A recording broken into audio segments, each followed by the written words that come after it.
1 Kings 9.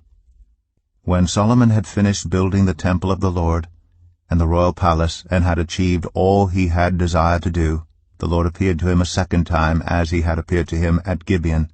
The Lord said to him, I have heard the prayer and plea you have made before me. I have consecrated this temple, which you have built by putting my name there forever. My eyes and my heart will always be there. As for you, if you walk before me faithfully, with integrity of heart and uprightness, as David your father did, and do all I command, and observe my decrees and laws, I will establish your royal throne over Israel forever, as I promised David your father when I said, You shall never fail to have a successor on the throne of Israel.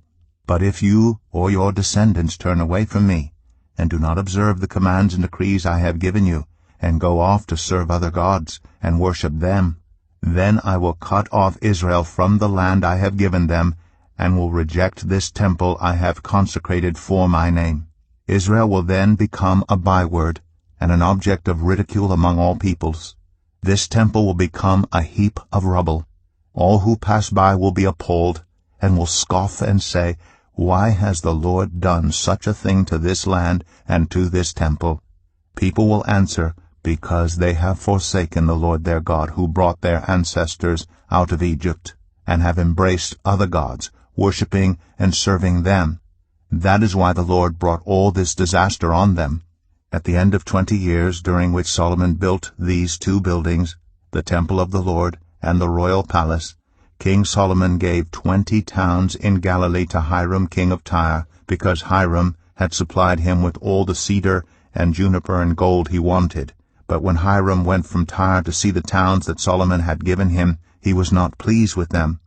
What kind of towns are these you have given me, my brother? He asked, and he called them the land of Cabul, a name they have to this day. Now Hiram had sent to the king 120 talents of gold.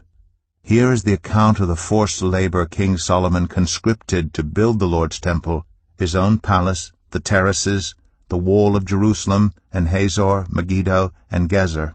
Pharaoh, king of Egypt, had attacked and captured Gezer.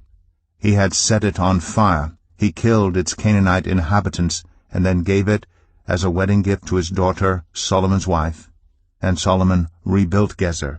He built up Lower Beth-horon, Balath, and Tadmor in the desert within his land, as well as all his store cities and the towns for his chariots and for his horses, whatever he desired to build in Jerusalem, in Lebanon, and throughout all the territory he ruled. There were still people left from the Amorites, Hittites, Perizzites, Hivites, and Jebusites. These peoples were not Israelites.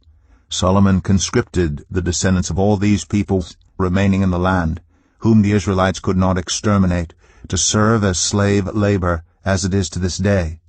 But Solomon did not make slaves of any of the Israelites.